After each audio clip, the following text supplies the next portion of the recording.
Assalamualaikum warahmatullahi wabarakatuh. Perkenalkan, nama saya Aziz. Di sini saya ingin menceritakan sesuatu kejadian yang aneh yang pernah saya alami saat saya di dalam pekerjaan. Kurang lebihnya pekerjaannya itu hampir 7 tahun. Berawal mula di tahun 2015, 20 Agustus saya masuk ke dalam perusahaan tersebut. Selang 3 bulan, setiap malam bisa dihitung itu 3 kali dalam seminggu. Di saat lagi tidur, banyaklah gangguan-gangguan. Saya nggak bisa bangun, seperti hanya hati kita melihat, kita merangkak untuk meminta pertolongan kepada teman saya yang lagi tidur, tapi itu tidak bisa mencapainya,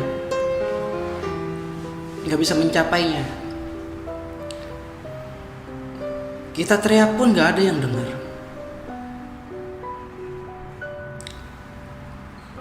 Itulah kejadian yang sampai kurang lebih 2 tahun yang saya alami. Pernah suatu ketika di tahun 2019 sehabis maghrib saya bersilaturahmi ke rumah teman saya. Kita berbincang-bincang, kita sharing-sharing. Singkat ceritanya, saat kita mau berpamitan, perasaan hati saya kayak seperti gelisah, rasa takut yang sangat amat. Dan saya meminta pertolongan kepada teman saya. Kebetulan teman saya itu mempunyai kelebihan untuk mengobati seseorang. Dia bilang itu cuma hanya perasaan saja, tapi bacalah ini biar agak tenangan hati dan rasa ketakutannya. Semoga bisa meredakan. Dan saya alami itu masih tetap perasaan saya gelisah, rasa takut semakin amat. Di saat perjalanan pulang, tiba-tiba saya menabrak seekor kelelawar tepat di jidat saya. Dan saya itu nggak gubris. Saya nggak pernah gubris hal-hal yang tersebut. Dan saya pun juga nggak tahu apakah itu pertanda ataupun kayak gimana. Saya tetap lanjutin perjalanan. Sekisar pukul 1:30 dalam perjalanan itu sepi sekali. Karena di daerah Bekasi, itu di daerah Gabus, itu tempatnya masih sepi. Walaupun banyak rumah-rumah, jam segitu udah mulai sepi. Hanya 1-2 yang lewat motor. Biasanya saya sepulang dari manapun, saya nyampe ke gudang, biasanya itu saya langsung buka, saya masukin motor langsung ke atas. Dan ini kurang lebihnya jarak dari gudang, saya mau nyampe itu 10 km. Itu pikiran saya sudah ada perempuan. Yang di dalam pikiran saya sudah ada perempuan. Dalam bayangan saya itu perempuannya itu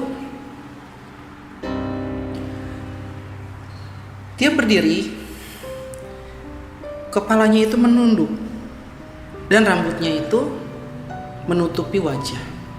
Tapi saya nggak tahu untuk bajunya itu, soalnya kan ada beberapa ya, kalau perempuan tersebut seperti macam kuntilanak itu ada yang putih, ada yang merah gitu. Itu bayangan semakin mendalam di saat saya mau masuk ke gudang. Yang biasanya tadi saya jelaskan, itu tiba-tiba saya keluar lagi. Saya tidak berani masuk. Dikarenakan makin saya masuk ke dalam gudang, itu bayangan semakin nampak. Saya meminta pertolongan kepada teman saya. Saya untuk mencari cara agar pikiran saya itu nggak kesana. Saya telepon, saya minta bantuan kepada teman untuk temanin saya. Saya nanya juga untuk ke teman saya yang bisa. Setelah itu ya berapa menit kemudian teman saya nyampe. Saya sempat foto, ternyata di bawah tangga itu di dalam kamar mandi pun juga tertangkap pocong, gambaran pocong. Dan di dalamnya barulah yang perempuan yang selalu ngebayangin saya. Di saat ada teman mulai baru pikiran itu udah nggak kesana, nggak terlalu mikirin kesana. Tapi setiap saya bengong, nggak ada interaksi apapun terhadap teman saya, bayangan itu selalu muncul.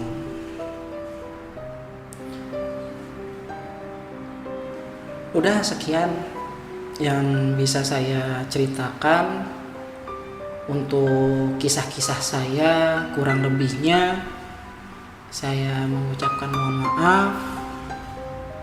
Wassalamualaikum warahmatullahi wabarakatuh. Nah, mau tanya dulu nih Bang. Apa? Abang itu kerja di daerah mana Bang? Bekasi ya? Oh, Bekasi. Ini interview Bang. Oh iya, Ya. Bekasi Bang. Bekasi.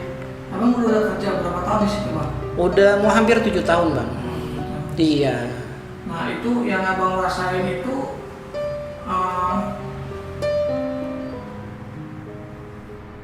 yang abang rasain itu ditindihin gitu, seperti ditindihin makhluk gitu. Rap-rap itu bukan berarti kita mengigau gitu. Nah, jadi awal bulan itu abang tuh seperti terkena rap-rapan gitu Bang? Iya betul. Sampai pada akhirnya ketahuan lah itu ternyata ada sosok wanita yang ngikutin abang. Iya betul. Nah itu abang tahunya itu dari mana tuh Bang? Kalau itu wanita Bang?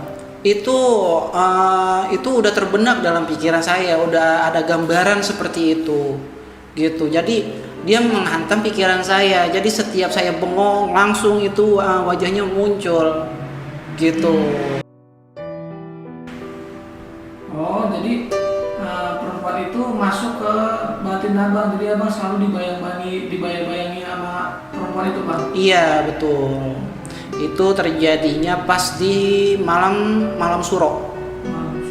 Iya, yang dipercayai oleh orang-orang sana pun bagi mereka yang bagi mereka yang mempunyai pelindung di dalam tubuhnya itu bakal luntur. Gitu kepercayaan orang-orang dari mereka yang di daerah sana kayak gitu. Terus si wanita gaib itu hilangnya di mana Bang? Dan ternyata setelah dicek kembali itu mohon maaf saya nggak bisa menyebutkan namanya, akan tetapi ada yang orang tidak suka sama saya gitu, dikarenakan ada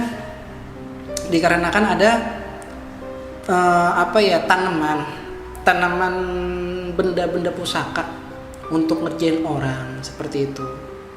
Jadi secara nggak langsung itu kiriman santet buat abang.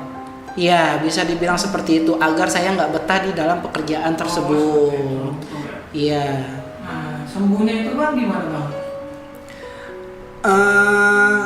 Itu ketahuannya dikarenakan saya meminta pertolongan kepada teman saya untuk mengecek apakah ada tanaman gitu kan, ada yang ngerjain saya gitu. Selang 3 hari teman saya datang ke gudang gitu kan, tempat saya bekerja, dan kebetulan juga saya tinggal di sana, ada mesnya gitu. Jadi di kantor bawah dicek gitu, di atas, dan kebetulan penempatan benda tersebut, tanaman tersebut itu ada di kantor bawah dekat kamar mandi gitu. Oh, jadi secara nggak langsung itu teman abang sendiri nih yang nolong abang. Iya betul, itulah teman saya.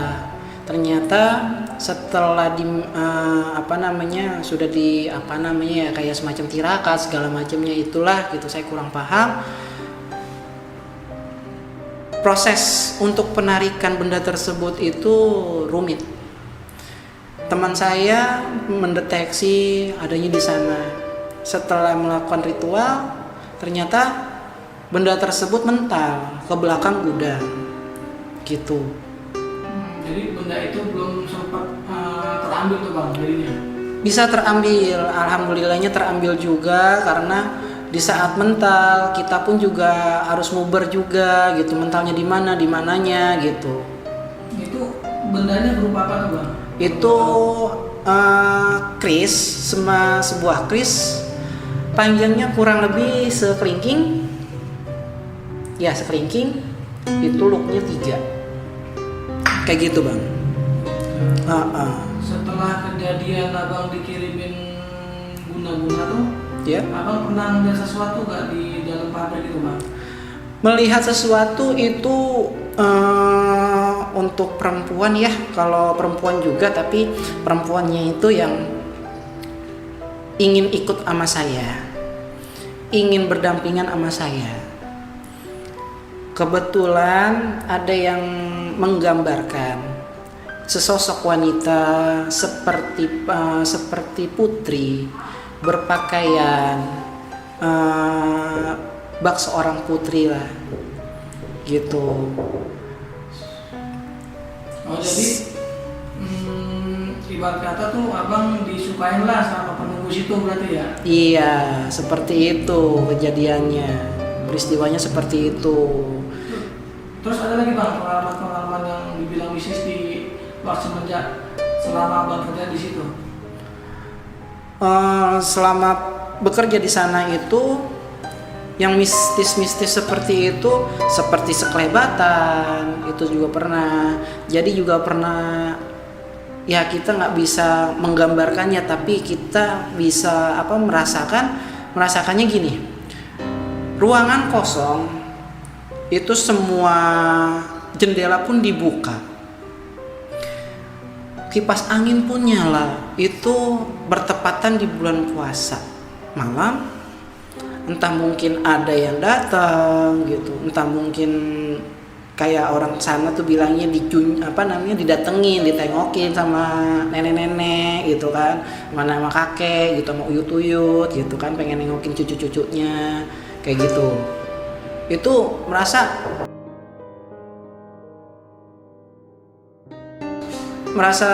pengap gitu, merasa pengap banget.